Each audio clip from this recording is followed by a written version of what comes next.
जय श्री माता जी। सुबह के ध्यान सत्र में उपस्थित विश्व के सभी साधकों का हृदयपूर्वक स्वागत है। कुंडलिनी चढ़ाकर बंधन लेते हैं।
तीन महामंत्र, तत्पश्चात श्री गणेश मंत्र।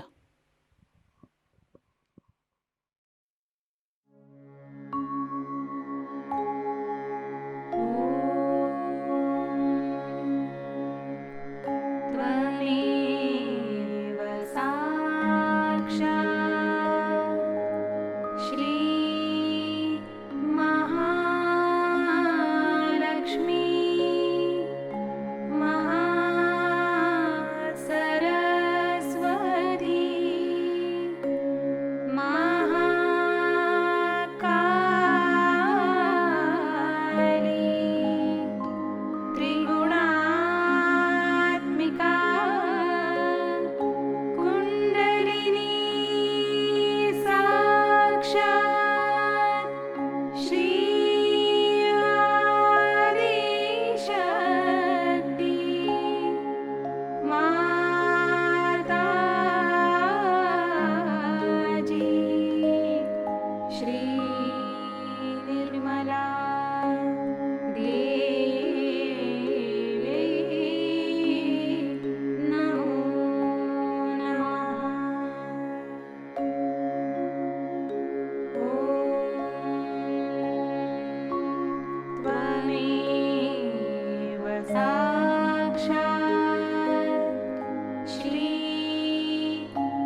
परम पूज्य श्री माता जी, कृपा कर सामूहिकता की सहस्त्रार में आप विराजिए।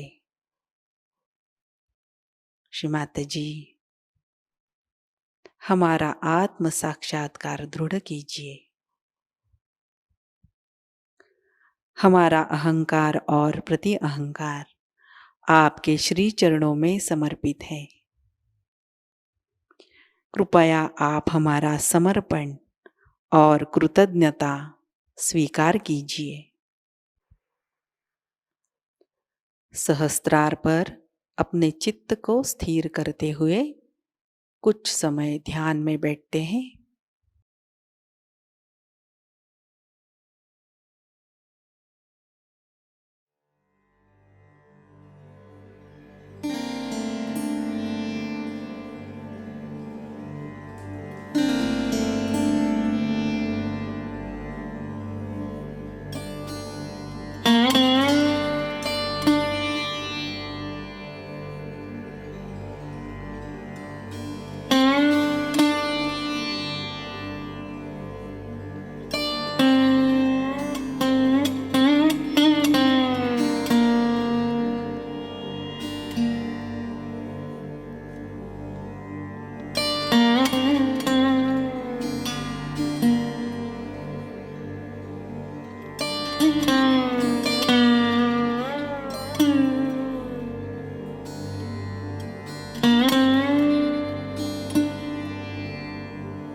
ध्यान की इसी अवस्था में अमृतवाणी ग्रहण करते हैं।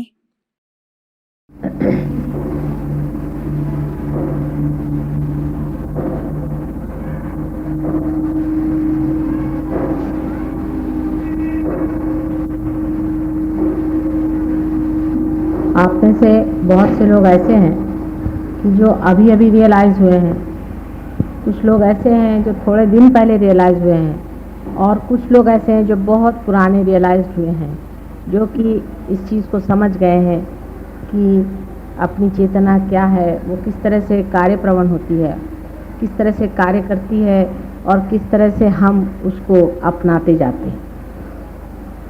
इस तरह से यहाँ 3 तरह के लोग होने के कारण मैं कुछ बातें फिर से दोहरानी पड़ेंगी और बताऊंगी, जिससे आप लोग समझ पाएंगे कि रियलाइजेशन का अर्थ क्या है, कि रियलाइज्ड आदमी में क्या विशेषता होती है। पिछले मर्तबा भी मैंने बहुत सी बातें बताई हैं कि रियलाइज्ड आदमी की क्या विशेषता है, और आगे इसको किस तरह से हमें रियलाइज्ड स्टेट में हमें कैसे रहना चाहिए, इस तरह से 3 इस पर मैं बताऊँ। इतना ज़रूर होना चाहिए कि इस वक्त आपने जो पढ़ा लिखा है, जहाँ पर भी जो कुछ भी पढ़ा हुआ है, उसको अभी भूल जाइए।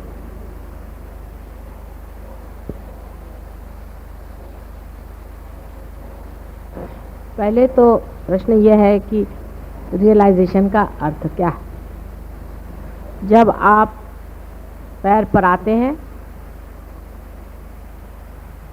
तो उसमें से कितने ही लोगों को कहा जाता है कि आप पार नहीं हुए, और कितने ही लोगों को कहा जाता है कि आप पार हो गए। इसका एक तो अर्थ है ही कि रियलाइजेशन का संबंध आपके बाहरी शरीर मन बुद्धि से नहीं है, किंतु किसी आंतरिक चीज़ से है, जो कुछ लोगों को हो जाता है और कुछ लोगों को नहीं होता है। रियलाइजेशन में जब आप लोग मेरे पैर पे रहते हैं, उस वक्त जो हाथ में देखते हैं लोग, वो ये देखते हैं कि उनके ऊपर ज़ोर से प्रवाह हाथ में आने लग जाता है, और आपको भी पैर में ऐसा लगने लगता है कि कुछ तो भी पैर में झकझक झकझक जा रहा है। अपनी चारों तरफ मनुष्य के, वातावरण के और सारे संसार की चारों तरफ चैतन्य शक्ति खेल रही, अंदर और बाहर। जैसे कि हर एक पेड़ के अंदर भी चेतना शक्ति है, उसके पत्ते में भी चेतना शक्ति है, उसके मूल में भी है, और उसी तरह से इस सारे भूमंडल पर भी चैतन्य शक्ति का वास है। चारों तरफ जैसे कोई ईथर होता है, इस तरह से ये चैतन्य शक्ति चारों तरफ चल रही है, और अंदर बाहर हर जगह उसका वास है। और वही शक्ति पूरा जो कुछ कार्य जड़ शक्ति का करने का है, करती रहती है। अब ये शक्ति हमारे अंदर कुंडली नामक, इसको कि कुंडली लोग कहते हैं, कुंडलिनी कहते हैं, लेकिन कुंडलिनी एक शब्द है दिया हुआ। हालांकि परमात्मा ने किसी भी चीज़ को अर्थ ही दिया है और शब्द तो दिया नहीं है, जैसे किसी का नाम दिया नहीं, पर मानव ने दिया हुआ नाम इसका कुंडलिनी है। कुंडलिनी नाम की शक्ति, कुंडलिनी नाम की शक्ति हमारे अंदर रीढ़ की हड्डी के नीचे जो त्रिकोणाकार अस्थि है, उसमें स्थित है। उसके बारे में अभी मैं एक आर्टिकल निकालने वाली हूँ मनोशक्ति में, तो आप उसके सारे डिटेल्स पढ़ लीजिएगा, और उसके साइंटिफिक नाम जो कुछ है वो भी आप जान लीजिएगा, और आप में से बहुत से लोग उसको जानते भी। अब आपका चित्त जो है,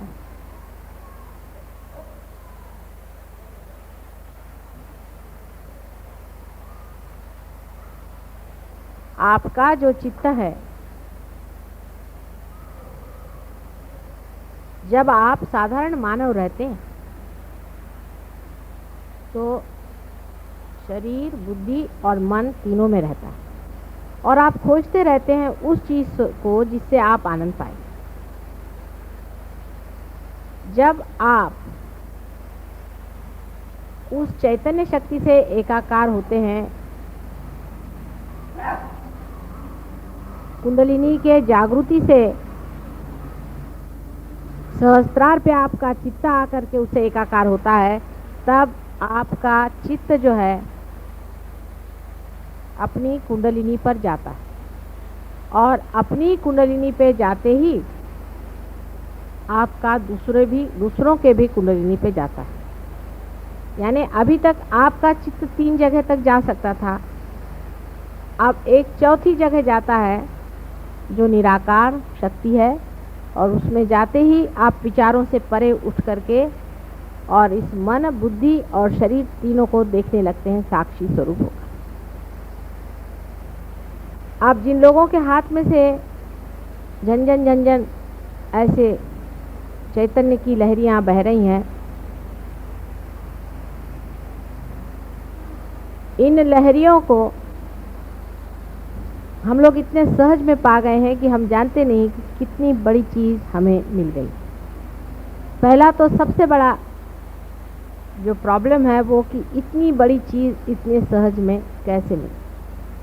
जैसे कि एक छोटी सी चीज़ समझ लीजिए कि मानव का जन्म हम लोग इतने सहज में पा लेते हैं कि हम ये जानते ही नहीं कि मानव जन्म पाना जन्म जन्मांतर की मेहनत के बाद बड़ी मुश्किल से मानव का जन्म होता है और उसका पुनर्जन्म तो बहुत ही जन्म जन्मांतर की मेहनत के बाद और खोज के बाद पुनर्जन्म होता है, लेकिन वो इतने सहज में घटित हो रहा है कि उसकी कीमत हम लोग समझ नहीं पाते और ये भी सोचते हैं कि इतने जल्दी कैसे हो। उसकी वजह ये थी कि आज तक आप सारी खोज बाहर कर रहे थे और चीज़ आप ही के साथ थी। जैसे कि आपके अंदर कोई हीरा बैठा हुआ है और आप सारे दुनिया में खोज रहे हैं और आपके यहीं हीरा गिरा हुआ है और फ़ौरन किसी ने बता दिया कि हीरा तो यहीं है और आपको रास्ता भी बता दिया, आपने हीरे को पकड़ लिया। फिर आप ये थोड़ी कहेंगे कि अरे इतने जल्दी कैसे, आप तो यही कहेंगे कि अरे मैं यहीं था और मैं दुनिया भर में कहाँ खोजता फिर रहा था। ये बात वास्तविक हो रही है। जब हमें सहज योग से ये दशा प्राप्त होती है तो वास्तविक में हमें इसकी प्राप्ति इतनी सहज में होती है कि हम समझ नहीं पाते कि कहाँ से कहाँ पहुँच गए। या ये कहिए कि आधुनिक युग में जिस तरह से आप एकदम से चंद्रमा पे पहुँच जाते हैं, पता भी नहीं चलता। आप अगर चंद्रमा में एक क्षण में अगर पहुँच सके, ऐसी कोई व्यवस्था हो जाए तो आप हो सकता है कि आप ऐसे ही महसूस करेंगे कि हम ये कहाँ पहुँच गए, कैसे हो सकता है चंद्रमा में हम एक क्षण में कैसे। इसी तरह से ये घटना जो है इतनी सहज में होती है, इतने सहज में ये घटना होती है कि आपको ऐसा लगना स्वाभाविक है। लेकिन कोई बात सहज में हो जाए और चाहे बहुत तकलीफ़ से हो जाए, याद वो रहती है जो तकलीफ़ से होती है और समझ में वो होती है जो तकलीफ़ से होती है। ये मानव का स्वभाव है और मानव उसी में अपने को बड़ा धन्य समझता है जो वो किसी कर्तव्यगारी से पाता है। बाप ने अगर लाखों रुपए की भी उसको स्टेट दे दी तो उसकी वो विशेषता नहीं समझता, पर उसके कमाई से उसने अगर 2 रुपए भी मेहनत से कमाए तो उसको बड़ी भारी चीज़ समझता है कि मेरी कमाई। ये उसके अहंकार का लक्षण है, ये उसके अहंकार की तृप्ति है। लेकिन सहयोग में तो अहंकार ही जब टूटता है तब फिर अहंकार से कोई चीज़ पाने की तो बात ही नहीं। इसलिए अहंकार जो है वो अतृप्त रह करके इस तरह की शंकाएं अंदर उठाता है कि ऐसे सहज में क्यों। अब अपने रियलाइजेशन की जो तरीके और जो होता है, जैसे जैसे रीति से वो होता है, ये सब आप मुझसे बहुतों ने देखा। तो किताबों में अब हर एक किताब में एक नया तरीका पाएगा कि जब आत्म साक्षात्कार होता है तो ऐसे हो जाता है, वैसा हो जाता है, ये हो जाता है। अब इसमें से कितने लोग पार हैं और कितने नहीं हैं, एक परमात्मा ही जानता है। लेकिन आप में से जो लोग पार हुए हैं और धीरे धीरे आपने अपनी गति ऊपर की है, आप लोग जानते हैं कि आदमी जब पहले पार होता है तो सिर्फ उसका सहस्त्रार टूटता है और वो एकाकार होता है उस चैतन्य से। फिर इसके बाद तो भी वो यहीं रहता है और उसकी दृष्टि अपने और दूसरों के कुंडलिनी पे आ तो जाती है, लेकिन वाइब्रेशंस जो उसके अंदर आ रहे हैं वो कभी कभी एकदम रुक जाते हैं। और वो अगर अपने सर पे हाथ रखे तो देख लेगा कि उसके सर पे जहाँ पर कि बिल्कुल नरम हो गया था वहाँ फिर से कड़क हो जाता है, कैल्सिफिकेशन हो जाता है। तुमको झालं ना, कालच पार झाला होता, अभी आप कल ही पार हुए थे और आपका कैल्सिफिकेशन। उसकी वजह क्या है? उसकी वजह यह है कि हमारे अंदर जो ईगो और सुपर ईगो है वो हट ज़रूर जाते हैं, हमारा चित्त बीचों बीच ज़रूर आ जाता है, लेकिन वो फिर से ग्रो करके और एक हो जाता है।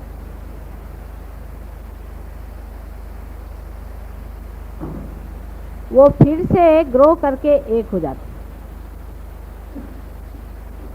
और जब वो ग्रो करके एक हो जाते हैं तो फिर से कैल्सिफिकेशन हो जाता है और प्रवाह बंद हो जाता है। लेकिन आप तो भी कुंडलिनी समझ सकते हैं। वो कैसे कि आप उसके बाद अगर ध्यान में आए और मेरी ओर हाथ करें तो आपको लगेगा कि ये हाथ पकड़ के, अभी पुष्पा ने मुझे आके कहा कि मेरे ये अंगूठा पकड़, ये पार है। क्योंकि वैसे जो लोग आदमी पार नहीं है, जो पार नहीं है, वो अगर मेरे और हाथ करके बैठे तो उनको कुछ भी नहीं लगेगा। लेकिन जो लोग पार हो गए उनको लगेगा कि माता जी देखो ये उंगली मेरी पकड़ गई है।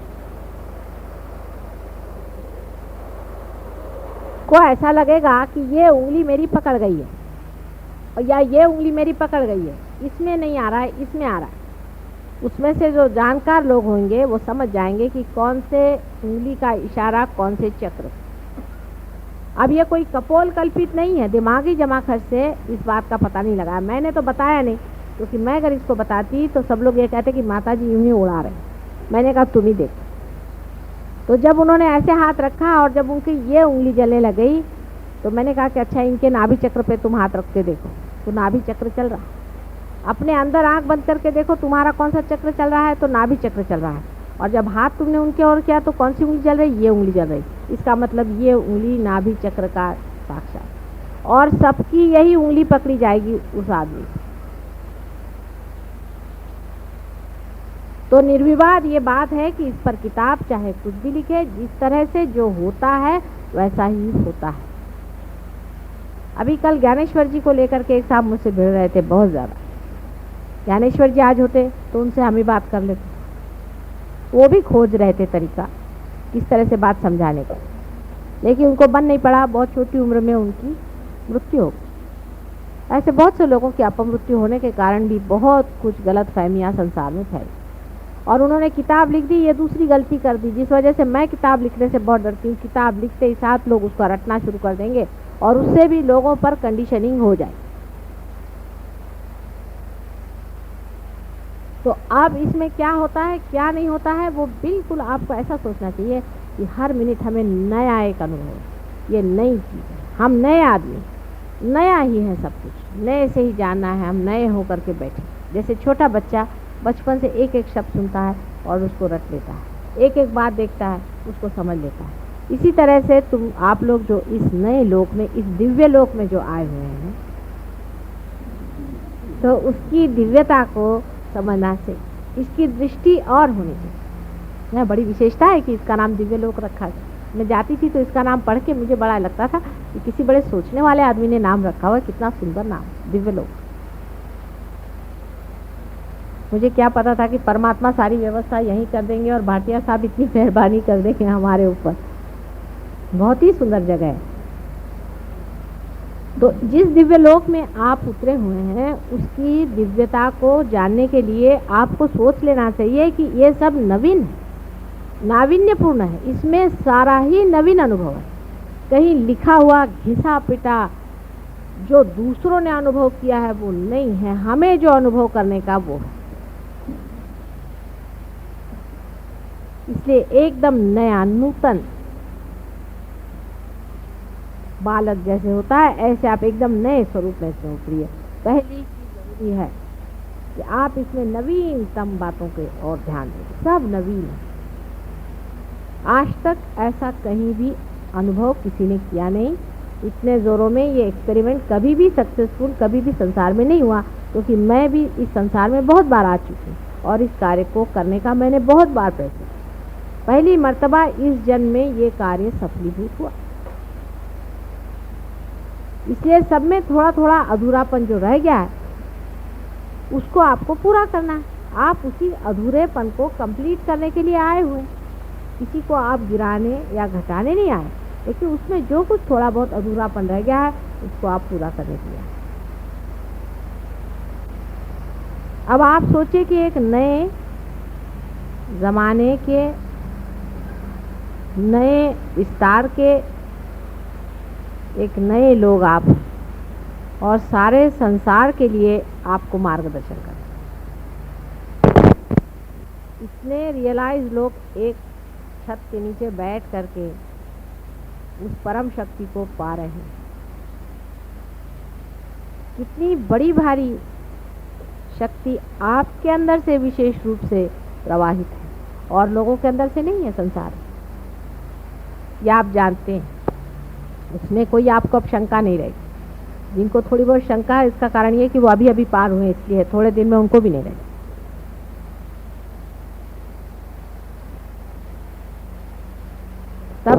ये ज़रूरी हो जाता है कि आप अपनी विशेषता को समझ लें। सबसे बड़ी विशेषता आपकी यह है कि आपको एक फोर्थ डायमेंशन आ गया है। कौन सा फोर्थ डायमेंशन आ गया? आ गया। कौन सा फोर्थ डायमेंशन आ गया? जो चैतन्य शक्ति आपके अंदर प्रवाहित है उसमें आप खड़े हुए हैं। अब आप इसमें से उसमें कैसे जा सकते हैं, ये बड़ा महत्व का पॉइंट है, आप समझिए। अब इसमें आप किस तरह से उसमें उतर सकते हैं, उसमें रह सकते हैं, स्थिर हो सकते हैं, ये बड़ा महत्व का पॉइंट। अब आप देखिए अगर अपने चित्त की ओर, तो आप देखेंगे कि इसमें एक तरह का एक्सपेंशन होता है और ये ऐसे अंदर खिंचता भी है। अपने चित्त की ओर देखिए, अपने चित्त की ओर देखिए, ये ऐसा लगता है जैसे कहीं, जैसे किसी चीज़ पे जाता है और आप चाहे तो उसको हटा सकते हैं। उसका एक्सपेंशन हो रहा है और उसको आप खींच भी सकते हैं। जैसे कि कोई गुब्बारा होता है, या इसको मराठी में फुगा कहते हैं, उसको आप फुगा दीजिए तो वो ऐसे जाएगा और फिर अंदर ही खींचेगा। इसी तरह से आप अपने चित्त की ओर दृष्टि रखें। आपका चित्त जो है वो किसी भी चीज़ की ओर जा भी सकता है और वहाँ से लौट भी आ सकता है। ख्याल करें आप, देखिए हमारा चित्त किसी वस्तु मात्र पे गया। जैसे समझ लीजिए आपका चित्त है कि एक साड़ी पर, अब साड़ी पर गया और आप उससे अपना चित्त खींच सकते हैं। अपना चित्त आप जैसा भी चाहे उसे घटा सकते हैं, बढ़ा सकते हैं और उसको जहाँ तक चाहे उसको पहुँचा सकते हैं। पर आप पूरे समाये हुए बीच में, जैसे एक समुद्र हो, समुद्र में से पानी बढ़ता हुआ हर एक किनारे पर जाता और फिर खींचा, लेकिन वो बीचों बीच समुद्र का सारा उसका अपना वास्तव्य,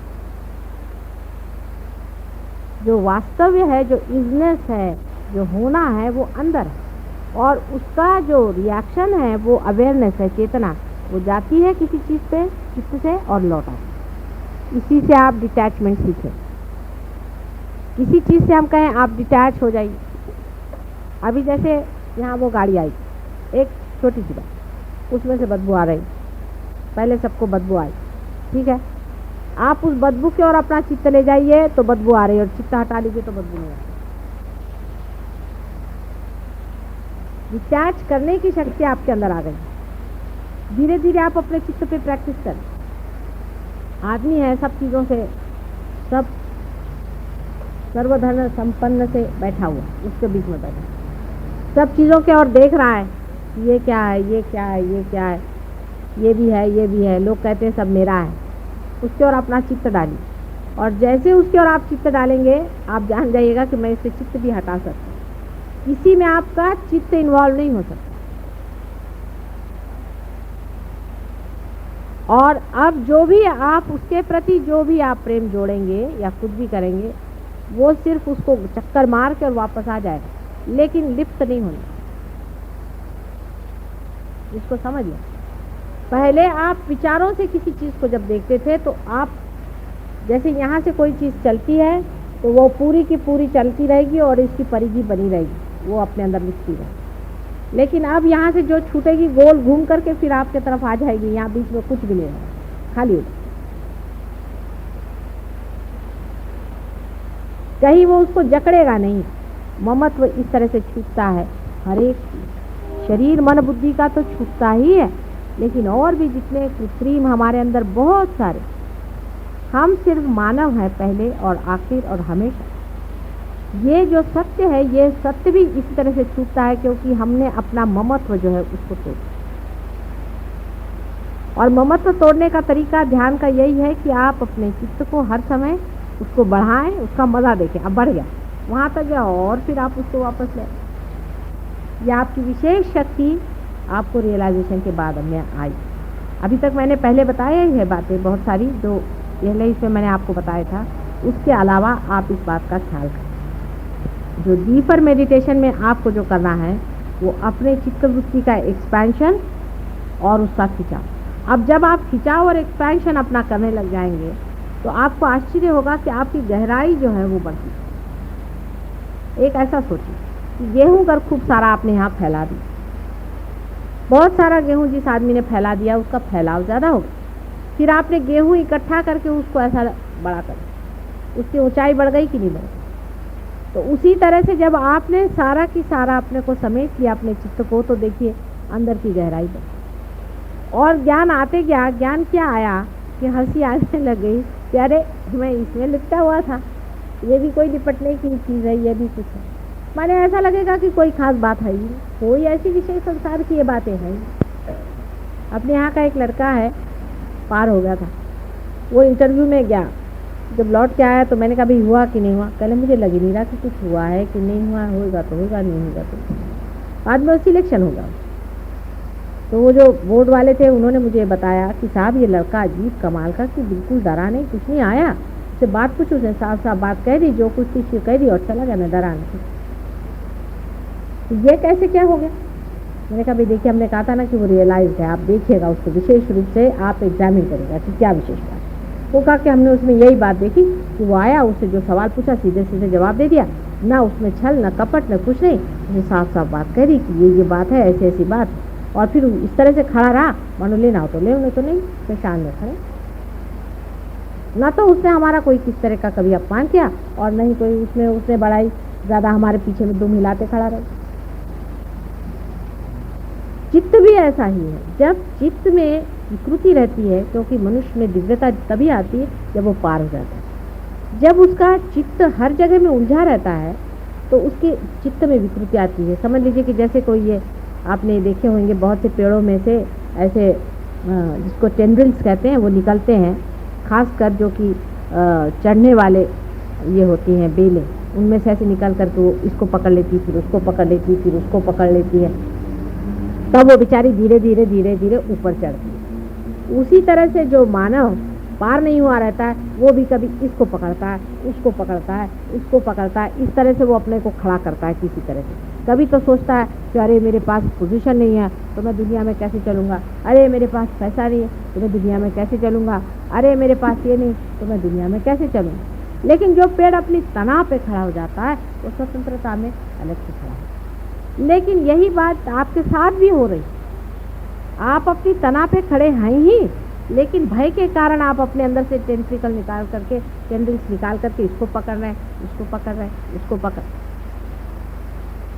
जैसे आपको पता आप तना पे खड़े हैं, ये आपको दूसरी बात पता है। पहली तो ये कि चित्त का निरोध नहीं करने का, उसको रोकने का नहीं, चित्त कहीं उलझेगा ही नहीं। आप कोशिश करें तो चित्त कभी उलझेगा नहीं। एक डीप मेडिटेशन में आप प्रयत्न करें, कोई सा भी बड़ा सा प्रश्न आ जाए आप उसकी ओर देखें और देखते साथ आपको आश्चर्य होगा कि चित्त वहाँ जाता है और लौट आता है, चित्त कहीं उलझ नहीं जाता। फिर आप ये सोचें कि समझ लीजिए कोई बड़ी भारी दुखद घटना हो, तो आप ये सोचिए कि यहाँ दुखद घटना हुई, लेकिन संसार तो वैसे ही चल रहा है। दुख और सुख जो है वो एक हमारा दिमागी जमा खर्च। ऐसी कौन सी बात हो गई है जो हमें बड़ा दुखी बनाती है या हमें बड़ा सुखी बनाती है, या ऐसी कौन सी चीज़ है या अरुचि से, किसी आदमी से हम नफरत करें और किसी से हंसें। ऐसी कोई सी भी बात नहीं है जिसमें ये होना चाहिए। धीरे धीरे आपका चित्त का बढ़ना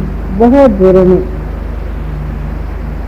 प्रसारित होने लग जाता है और उसके बाद चित्त जब बिल्कुल सबल हो जाता है, बिल्कुल पूरी तरह से सबल हो जाता है, तब फिर जिसको कि हम लोग देखते हैं, उन्होंने भी देखा कि आपके हाथ वाथ जलते हैं, किसी को हाथ लगाने से हाथ जलते हैं, किसी को कुछ करने से पकड़ जाता है। शुरू में ऐसा होगा और उससे दूर रहना चाहिए, जहाँ तक हो सके एकदम आग भट्टी में मत डालिए। जब लड़की खाना बनाना सीखती है तो पहले एक छोटे से चूल्हे पर थोड़ा सा एक कपड़ा लगा करके धीरे धीरे, फिर उसके बाद जरा उसका हाथ जलना सीख लिया तो फिर वो बड़े चूल्हे पर काम करना सीखती है। उसमें भी वो पहले संती लेती है, फिर एक तवा लेती है, फिर उसके ऊपर में वो रोटी सेकती है। उसके बाद जब वो एक्सपर्ट हो जाती है तो हाथी से रोटी बना लेती है, चूल्हे में हाथ डाल करके भी वो ठीक से ऐसे ऐसे कर सकती। उसी तरह से शुरू में आप जिसको हम इविल भी कह रहे हैं, जिसको हम बुरा भी कह रहे हैं, वो भी गिर, फिर जो इविल करके जो चीज़ है वो आप जहाँ खड़े होंगे वो खुद ही भाग खड़ी हो जाएगी, वहाँ रहेगी, कुछ आप पे असर ही नहीं आने वाला उस चीज़। ये दशा जब आ जाएगी तब फिर माँ का प्रोटेक्शन की क्या ज़रूरत है, आप खुद ही बड़े हो जाएंगे। तब फिर आपको किसी का पकड़ेगा नहीं, किसी का कुछ नहीं, कोई कहीं पर भी कुछ हो आप जाइएगा, आप देखिएगा कुछ नहीं, जो जहाँ पहुँचे वहीं सब भाग रहे हैं, वहाँ खुद ही वो टिकने नहीं वाले। इतनी समर्थता जिस दिन आ जाए उस दिन ये प्रश्न हमेशा के लिए टूट जाए। लेकिन जैसा मैंने उसके लिए कहा था कि उसके दो ही तरीके हैं, एक तो अंदर का मेडिटेशन और एक बाहर का देना। अब अपने आप से हाथ से चीज़ जा रही है। पहले तो कहते हैं कि भाई अच्छा कर्म करो, अच्छा करो बुरा करो, अच्छा और बुरा ये भी मनुष्य का विचार हो जाए। जब कर्म अकर्म हो जाए, माने कर्म की भावना ही नहीं रहे कि हम कर्म कर रहे हैं, जैसे सूर्य की रोशनी है, वो कौन सा कर्म कर रहा है, वो अकर्म में है, लेकिन कर्म तो हो रहा है उसके हाथ। जिस वक्त में पूरी तरह से अकर्मता आ जाए, माने हाथ में से चीज बह रही है और हो रहा है, तो जो कुछ भी अपने अंदर कर्म पहले के इकट्ठे हुए हैं, जिसको कहते हैं कि कर्म फल आपको भोगना पड़ेगा। बहुत से लोग बीमार आते हैं, माता जी हमारे कर्म के फल है, आप क्या ले लीजिएगा। हमने कहाँ ले लें, कोई चिंता की बात नहीं। गंगा जी में आए तो धुल जाना ही चाहिए सब चीज़। तो अगर आपके कर्मों के फल, आपके हाथ पैर अगर दुख रहे हैं या कुछ आपको बीमारी हो गई, कुछ तकलीफ हो गई, तो ऐसी कोई बात नहीं, वो तो हम ले ही सकते हैं। लेकिन आपके कर्म शरीर से उठ करके मन में चलेगा। अब मन में के कर्म कैसे निकलेंगे? वो तो यहाँ से भाग खड़े होंगे, माता जी की वजह से चाहे शरीर ठीक हो, लेकिन अब मन के अंदर वो कर्म बैठे हुए हैं। आप पार भी हो गए तो भी अब ये गंदगी निकलेगी कैसे?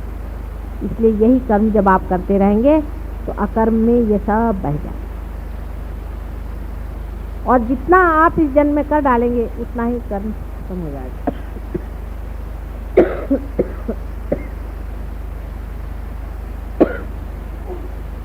धीरे धीरे जब कर्म करते जाइएगा, इस तरह से निकलते जाइएगा, आपके अंदर की पूरी सफाई हो जाने के बाद अंदर में वही सम्यक भाव, जिसमें रुचि अरुचि आदि कुछ भी नहीं रहेगा। आप बैठे हैं, खाने को मिल गया खा लिया, नहीं मिला तो नहीं। कोई भी आप काम करें, आप एग्जीक्यूटिव हैं, आप कुछ भी दुनिया भर की चीज़ है, आप अपना उसी का काम कर रहे हैं जो परमात्मा का। आप खुद का कोई काम नहीं कर, उसी का काम आपके हाथ से हो रहा है और आपको पता नहीं चला। जैसे सूर्य है वो अपनी रोशनी दे रहा है, चंद्रमा जो है वो सूर्य की रोशनी अपने अंदर लौटा रहा है, ये समुद्र है इसको ये चढ़ रहे हैं, उतर रहे हैं, अपने अंदर से बादल भेज रहे हैं, इनके सब कर्म हो रहे हैं, लेकिन कोई भी ये नहीं सोचता है कि हम कुछ कर रहे हैं। पेड़ हैं, पेड़ों में से फल निकलते हैं, फलों में से बीज निकलते हैं, फिर उसमें से पेड़ निकलते हैं। कितने बड़े कार्य में ये लोग सब लगे, लेकिन इनको किसी को लगता नहीं कि हम कुछ कर, सब आराम से चला हुआ। सिर्फ मनुष्य में ही प्रश्न हो गया है, वो लोग तो सब हारमोनी में है, हम लोगों में प्रश्न हो गया है, क्योंकि मनुष्य के अंदर परमात्मा ने ही खास कर ये अहंकार का वरदान दिया कि जिससे हम उसे जाने। लेकिन अहंकार को मारने से मरता नहीं, ये हम लोगों ने देखा हुआ, इसलिए वो अपने आप जैसा छूट जाए वही तरीका सहयोग का है, वो अपने आप छूट जाता है, वो भी आपने देखा। लेकिन करना क्या चाहिए कि अपने हाथ से जितना भी कर्म हो सके करें, और दूसरा है डीप मेडिटेशन में आप, जब तक आपकी वो दशा नहीं आ जाती जहाँ कुछ बुराई और अच्छाई नहीं रह जाती। आपने मुझे देखा, मैं कहीं भी जाती हूँ, मुझे ना तो कोई नेगेटिविटी पकड़ती है, ना मुझे कोई भूत पकड़ता है, ना मेरी उंगली पकड़ती, ना हाथ में, हर समय वैसा ही प्रवाह रहता है। अगर आप लोगों को अगर मेरे सर से कुछ गर्मी लगे, इसका मतलब है आप ही के अंदर कुछ न कोई दोष आ गया। ये इसका सामने आपके सामने उदाहरण है, मैं भी आप जैसी ही हूँ ना, लेकिन आपके सामने उदाहरण। इसी तरह से जब आप भी हो जाएंगे कि जिसमें ना तो कोई शैतान रह जाएगा, ना कोई बुरा रह जाएगा, जो आपके सामने आएगा वो आपके प्यार में घुलना ही चाहिए, और नहीं घुले तो वो भाग जाए, ऐसी चीज़ दिन दशा आएगी, उस दिन फिर आपको इस प्रोटेक्शन की ज़रूरत नहीं रहेगी। और प्रोटेक्शन के बहुत सारे तरीके आप ही लोगों ने ढूंढ के निकाले, उसमें से कुछ तरीके जो हैं आप चाहे तो ये लोग बता सकते हैं आपको, कोई भी उठ करके जो ये लोग इस्तेमाल करते हैं, या आप इनसे पूछ सकते हैं। जैसे फ़ोटो पर लेना, पैर से निकालना, पानी से निकालना, अपने ही को अपना बंधन डालना आदि, नाम डिफरेंट नाम लेना वगैरह वगैरह, बहुत सारे सब कुछ प्रकार हैं। उसके मामले में आप चाहें तो इन लोगों से अगर बात करें तो ये लोग सब बता सकते। लेकिन रियलाइज आदमी को ध्यान में आते वक्त पहले बैठ करके देखना चाहिए कि माता जी से जो आ रहा है उसमें कहीं हमारी कोई पकड़ है, हमें वाइब्रेशंस आ रहे हैं नहीं। अगर वाइब्रेशंस रुक गए तो उसको निकालना चाहिए। उसको कैसे निकालना चाहिए, क्या करना चाहिए, शरद भी बता सकते हैं, लोग बता सकते हैं किस तरह से बंद हुए वाइब्रेशन सिखा सकते हैं। अगर हाथ में थोड़ी सी जलन है तो उसको फूंक के कैसे निकालना चाहिए, उसको उस वक्त फूंक करके निकाल दीजिए, नाम ले लीजिए, फूंकने से निकल जाएगा, एकदम ऐसा निकल जाएगा कि आपको लगेगा ही नहीं कि वहाँ था। पकड़ते हैं, एटमॉस्फेयर में है, हर जगह है, आप पकड़ते हैं। अभी आपकी दशा वैसी जैसी छोटी सी लड़की खाना बनाना सीखे। फिर आप जब इस शास्त्र में निपुण हो जाएंगे तभी आप असली योगी होंगे, क्योंकि कुशलता पूरी आ जाती है, तो परफेक्ट नॉलेज आ जाएगा। और जब परफेक्ट इसका नॉलेज आ जाता है तो आप ही नॉलेज हो जाते हैं, माने आप कुछ करते कुछ नहीं, वो ऑटोमेटिकली सब मामला अपने आप चलते रहता है। जैसे कि ये अगर परफेक्ट हो जाए और इसमें से मेरी आवाज़ अगर परफेक्ट अंदर जा रही तो इसको कुछ नहीं करना पड़ता है, कुछ जानना नहीं पड़ता है, सीधे ही सारा की सारा रिकॉर्ड हो, क्योंकि बोलने वाला और करने वाला और सबको संभालने वाला पालनहार परमात्मा सबके सर पे मंडरा। रियलाइज लोगों को एक बात और भी पता होगी, ये भी बहुत ज़रूरी बात है जिसको जान लेने से आपको एक तरह की निर्भरता आ सकती है। हर एक रियलाइज आदमी के ऊपर में देवता मंडराते हैं, जैसे किसी भी कहते हैं दुष्ट आदमी के ऊपर में भूत मंडराते हैं, वैसे ही बहुत लालायित हैं सारे देवता लोग उन लोगों की मदद करने के लिए जो रियलाइज है। उनको सुगंध आती है और वो बराबर उनके आसपास मंडराते हैं। आप में से जिन लोगों ने इसका अनुभव लिया होगा, अभी वही बता रही थी उस दिन कि उनके देवर पे बाधा थी, उन पे भूत की बाधा थी और 3:30 बजे करीब उनकी तबीयत बहुत ख़राब हो गई और वो लगे चिल्लाने चीखने, बाहर भी आदमी चिल्लाने चीखने लग गया। और उसके बाद में कहने लगी इतनी गंदगी अंदर आई, इतनी बदबू अंदर में आई कि समझ नहीं आप क्या करें। उसके बाद इन लोगों ने नाम लेना शुरू कर दिया और उसको वाइब्रेशन देना शुरू कर दी, और जैसे ही वो ठंडे पड़े वैसे खुशबू आना शुरू हो गई बहुत ज़ोरों में और वो एकदम ठंडे। आपको भी कितनों ही लोगों को ध्यान में पार होने से पहले या बाद में भी बहुत बार सुगंध आती है, तो चैतन्य सुगंध युक्त है, चैतन्य बहुत सुगंध युक्त है और अत्यंत आह्लाददायी है, इसी से आपको सुगंध दिया था। तो जितना कुछ दुर्गंध है वो अपने आप गिर सकता है अगर आप अपनी ध्यान की दशा ठीक है, माने आप अपने को स्थिर कर। इसमें कोई बुरा मानने की बात नहीं। आपने देखा आप शरद हैं, हम कहते हैं शरद काफ़ी ऊँचे हैं, मोदी हैं बहुत ऊँचे हैं, ये ऊँचे हैं, देवड़े हैं, चंदू भाई हैं, आदि बहुत सारे लोग हैं। आप जानते हैं श्रॉफ साहब भी आगे चले गए, अपने लाल साहब आगे चले गए, बहुत से लोग आगे चले गए, यानी उनके नाम लो तो मेरे ख्याल से कि अधिकतर सभी लोग आगे चले गए। और तो भी सब लोग पकड़ते ही हैं थोड़ा बहुत, किस चीज़ का नाम लेंगे, सभी लोग थोड़ा थोड़ा पकड़ लेते हैं। शरद ने अभी पकड़ लिया था पूरी तरह से, 3 दिन पहले उन्होंने बहुत बुरी तरह से पकड़ लिया था। ठीक है, पकड़ लिया तो पकड़ लिया, लेकिन समझ में आ रहा है कि पकड़े हैं इसकी हालत हो रही है, पकड़ गए ये समझ में आ रहा है। उसको निकाल डालना बहुत आसान है, रियलाइज आदमी के लिए तो बहुत ही आसान। उसको किसी तरह से निकाल डालना चाहिए। वो कैसे निकालना चाहिए, क्या करना चाहिए, उसकी क्या क्या विधियाँ हैं, ये लोग सब जानते हैं। और अपने ऊपर एक्सपेरिमेंट कर तरह तरह, एक तो समुद्र में खड़े होकर के भी निकल सकता है। बहुत से पहले रियलाइज लोग जाके पानी में बैठ जाते, सच्ची बात, क्योंकि बेचारे इतने परेशान होते थे, उनकी उंगलियां जलने लगती थी। तो यहाँ गगन बावड़ा महाराज हैं, तो वो जब पार हो गए तो उसके बाद वो पानी में बैठते उनकी उंगलियां जो जल करके छोटी छोटी हो गई उनमें क्यूरेटिव पावर्स तो आ गए थे, लेकिन उनको ये नहीं मालूम कि उनकी उंगलियां क्यों जल जल के छोटी हो। उनकी उंगलियां जल जल के इसलिए छोटी हो गई क्योंकि आप जानते हैं आपके भी हाथ जलते रहते हैं।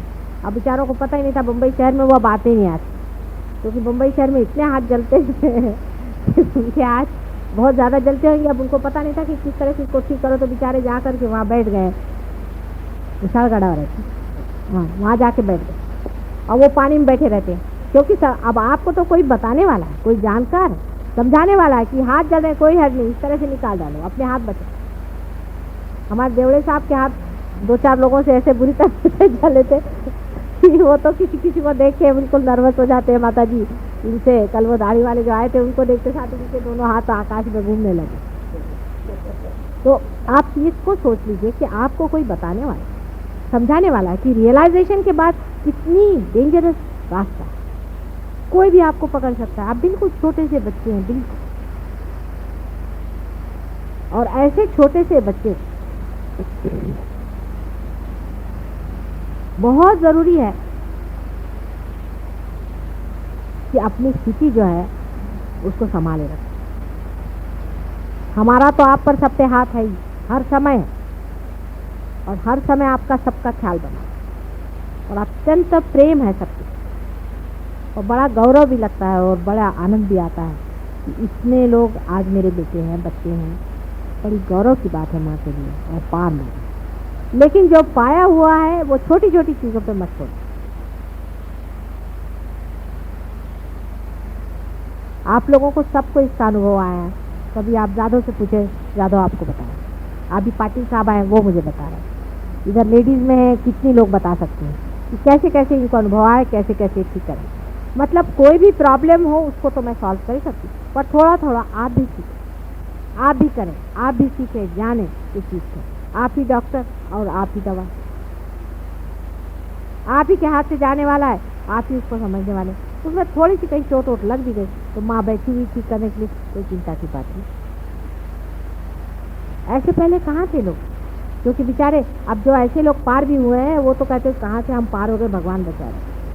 ऐसे ऐसे इसीलिए लोग पहले थे कि पार हो जाते थे तो हाथ में चिमटा लेकर बैठते। उनका दोष नहीं था, कोई भी आए उसको तड़ातड़ मारते थे। कोई अगर जलाने वाला आता था जिसकी तरफ से ऐसी गरम गरम भाप आती थी तो उसको लेकर चिमटे से मारते थे, तो उनको चिमटे वाला बाबा कहते थे। हमने अपने बचपन में देखे ऐसे। मैं देख के हैरान हूँ कि जो आए उसको चिमटे से मारे, जिसको देखो उसको। मुझे बड़े प्यार से बुला रहे थे, तो मैंने कभी चिमटे उमटे से मार इसके पास कौन जाए? तो उसकी वजह यह है कि इन लोग को बताने वाला और समझाने वाला कोई था ही नहीं। अब आप इतने लोगों की बीमारियाँ ठीक करते हैं, कैंसर जैसी बीमारियाँ आपने ठीक की, इस तरह की सब बीमारियाँ आप ठीक करते हैं। कितनी ही तरह की बाधाओं को आपने हटा दिया है, इतना आपने कार्य किया हुआ है। ज़रूरी है कि उसमें आपको कुछ न कुछ पकड़ेगा ही, लेकिन उसका इलाज, उसका भी दवाखाना है, आपका भी दवाखाना है, और आपको बताने वाला भी बैठा है और सब बारीकी समझाने वाला बैठा है। तो डरने की ऐसी कोई बात? फिर भी अगर आप डरे तो इसका मतलब है कि आप आगे जाने का इस जन्म में नहीं। ये तो रियलाइज लोगों की बात हुई, लेकिन एक और बात हमको समझना चाहिए। बहुत से संत साधु ऐसे हैं जो मर चुके हैं लेकिन वो जन्म नहीं ले पा रहे हैं। कोशिश कर रहे हैं बहुत लोग, लेकिन जन्म नहीं ले पाते क्योंकि उनको वैसा जीव नहीं मिल रहा है या कुछ और प्रश्न है। तो ऐसे संत साधुओं का भी ऐसा विचार बन रहा है कि हमारे बीच में जो लोग कभी भी रियलाइज नहीं हो सकते, ऐसे बहुत से लोग हैं अपने यहाँ जो कभी भी नहीं होंगे, क्योंकि उन्होंने पहले कुछ ऐसे कर्म किए हुए हैं, कुछ ऐसे प्लान सेट किया है, कुछ किया है, इस तरह के इसमें फंसे हुए रहे या कुछ ऐसी बात है। तो वो कहते हैं कि हम इनके अंदर आ जाएं, तो आपको उनके अंदर बाधा सी लगेगी, लेकिन वो लोग कोई नुकसान वाले नहीं, उनसे लड़ने की ज़रूरत नहीं। ये हालांकि बड़े प्योरिटन लोग जो हैं उनको अजीब सी बात लगेगी, माता जी ऐसी बात कैसी कर, उनको छेड़ो नहीं। अगर उनको छेड़ोगे तो ये हो जाएगा कि उनके अंदर भूत भी घुस सकते हैं, क्योंकि अंदर भूत तो घुसे ही हुए हैं। भूत नहीं होंगे तो संत आ जाए, संत आने से अपना कार्य हो। इसलिए बहुत से लोगों पे संत भी उतरे, उनकी बड़ी इच्छा है, उन्होंने ऐसे कहा है मुझसे कि हम चाहते हैं कि हम अपने को लाएं, लेकिन अब हम छोटे बच्चे के रूप में आए तो तुम्हें कैसी मदद होगी। इसलिए बेहतर है कि ऐसे लोग जो तुम्हारे इसमें आते हैं और जो पार होने की हमें दिखाई नहीं देता, ऐसे बहुत से लोग, वो लोग अगर पार भी नहीं हो रहे हैं तो भी आपको उनसे भिड़ने की ज़रूरत है, पर वो आते रहेंगे हमेशा। जहाँ वो 4 साल आएंगे, नहीं 6 साल आएंगे, वो 10 साल भी आएंगे, कोई है उनसे भिड़ना। आ रहे हैं, बैठने दो, आपको मालूम है पार नहीं है। जो एक बार पार हो गया वो तो पार होता रहेगा, लेकिन जो हुआ ही नहीं पार और डावाडोल चल रहा है उससे भिड़ने की ज़रूरत है। ये आज आपको मैं एक सीक्रेट बात, उन पर भी संत ही लोग काम करें, क्योंकि बगैर उससे काम नहीं बन रहा। भूत बाधा जो है उसको भगाने के लिए संत ही लोग काम करेंगे, क्योंकि आप लोगों को तो वो दिखाई नहीं देता, आप तो उस परलोक में तो जा नहीं सकते, तो उन्हीं को ये कार्य करने दीजिए। तो वो लोग कहते हैं कि हम आकर के इस पर कार्यान्वित रहेंगे और आपके कार्य को हम बढ़ाएंगे।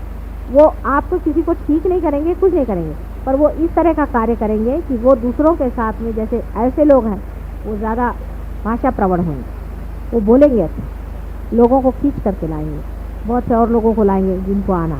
ऐसे हमारे पास में एक साहब थे, उन्होंने हमारे ऊपर आर्टिकल भी लिखा था, पर वो कुछ ज़्यादा ही बिचकाए गए तो वो भाग गए।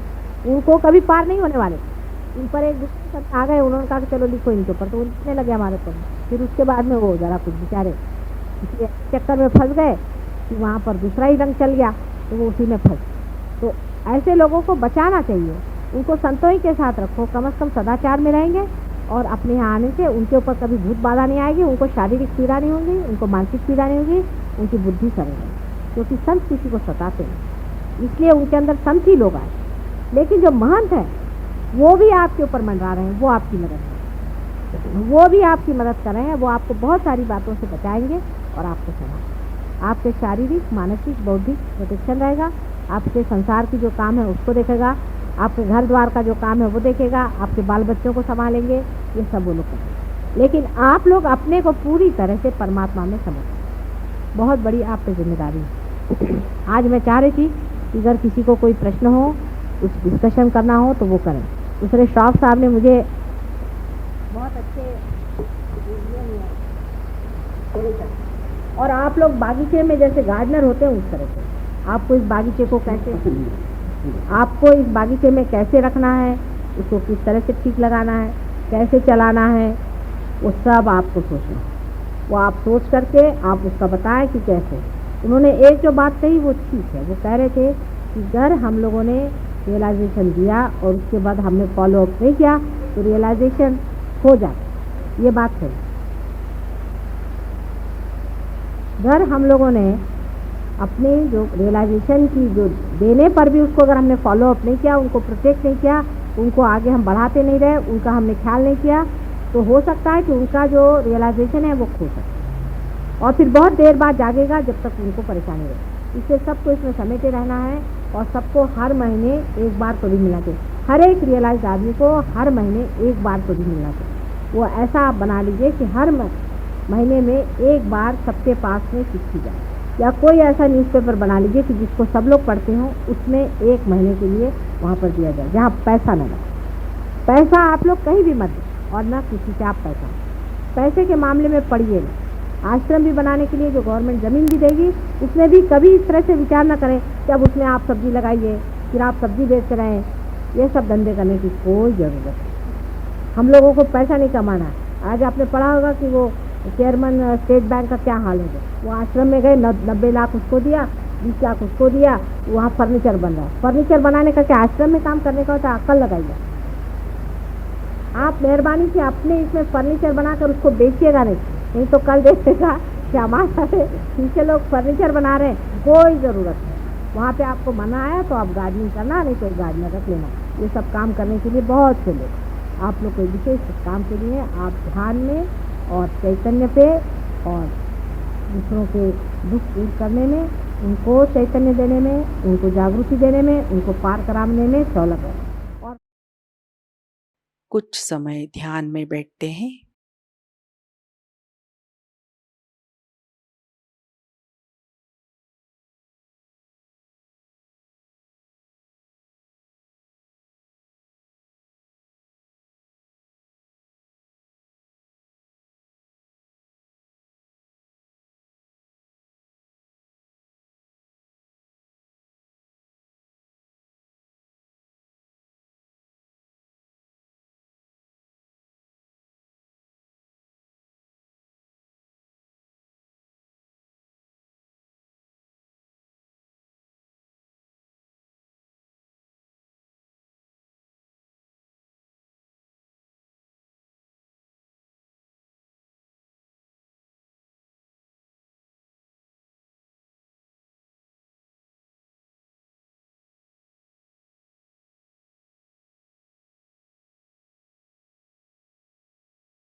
जय श्री माता जी।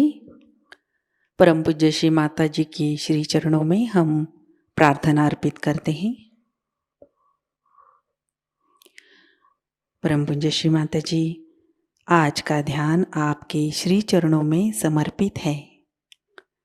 आज की अमृतवाणी में आपने हमें जो ज्ञान प्रदान किया, सामूहिकता आपकी ऋणी है।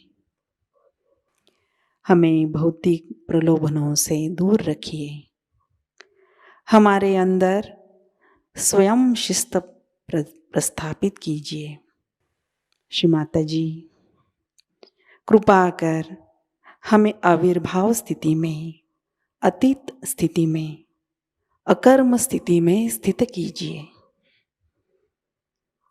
श्री माता जी, हमारे अंदर संपूर्ण विवेक और समर्पण भाव प्रस्थापित कीजिए। परम पूज्य श्री माता जी, आज के ध्यान में अगर हमसे कोई गलती हुई हो, कृपा कर हमें क्षमा कर दीजिए।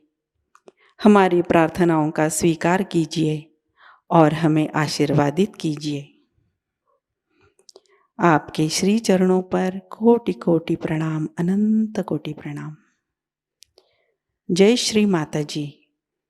कुंडलिनी चढ़ाकर बंधन लेते हैं।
आज का ध्यान सत्र अभी संपन्न होता है।